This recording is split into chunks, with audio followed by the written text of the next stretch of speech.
Tiga pria membawa seorang gadis ke dalam gubuk, kemudian mengikatnya, lalu gadis itu disiksa sampai mati oleh mereka. Dan pada saat yang sama, gadis itu tiba-tiba hamil. Mereka pun menjadi panik, karena ada legenda rakyat di desa tersebut. Jika seorang gadis hamil meninggal secara tidak terduga, dia akan menjadi hantu yang menyeramkan. Mereka pun takut jika gadis itu akan kembali untuk balas dendam. Jadi mereka pun menancapkan paku di leher gadis itu, dan menutup mayatnya. 10 tahun berlalu, dan kebetulan, tanah itu dibeli oleh pengusaha kaya untuk membangun gedung-gedung tinggi di Daxia. Ekskavator pun melakukan penggalian, dan menemukan sesosok mayat berjenis kelamin perempuan. Dan pada saat itu, Wono melihatnya. Dia melihat paku jiwa yang telah lama hilang. Kemudian Lukas berencana memanggil polisi untuk menangani masalah tersebut. Namun, bosnya merampas teleponnya. Bosnya tidak ingin memanggil polisi, karena tidak ingin hal tersebut menyebar. Dia pun meminta Yuki untuk membakar mayat itu, dan memberinya beberapa ratus ribu. Yuki pun tak bisa menolaknya. Yuki pun segera membawa mayat wanita itu ke hutan.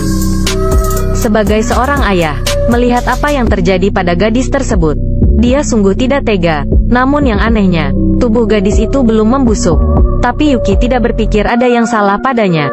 Dia pun menggali 2 lubang, dan tidak ingin membakar gadis itu. Jadi sebuah lubang digunakan untuk membakar kayu, dan lubang lainnya digunakan untuk mengubur gadis itu.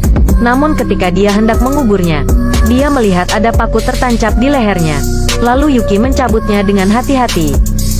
Wono datang untuk bertanya Yuki, apakah tubuh gadis itu benar-benar terbakar? Yuki pun tidak mengatakan yang sebenarnya. Setelah mengetahuinya, Wono pun pergi tidur dengan tenang, dan tidak memikirkannya. Yuki telah terjerat oleh gadis itu, tapi gadis itu tidak menyakitinya. Setelah dia pergi tidur, gadis itu bersembunyi di bawah tempat tidur dengan tenang, dan dia hanya ingin melindungi Yuki diam-diam. Namun pada keesokan harinya, ketika Lukas sedang makan, tiba-tiba dia memakan paku besi dan memuntahkannya. Kemudian Wono membawa paku itu kembali ke asrama untuk diperiksa.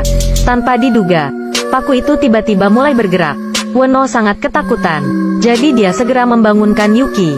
Dia bertanya kepadanya apakah mayat gadis itu tidak terbakar, dan mencabut pakunya. Melihat ekspresi Wono, Yuki pun mengatakan yang sebenarnya.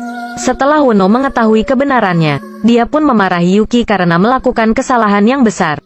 Keesokan harinya, Yuki membawa Wono ke tempat pemakaman gadis itu, dan berencana untuk menggali makam gadis itu, kemudian membakarnya dengan api. Dan ternyata, dia telah menggali dan tidak menemukan tubuh gadis itu. Wono pun sangat marah, karena dia berpikir bahwa gadis itu telah menjadi hantu, dan akan menghantui gedung yang dibangun. Wono pun memutuskan untuk memberitahu bos tentang hal itu, dan tidak peduli bagaimana Yuki meminta maaf.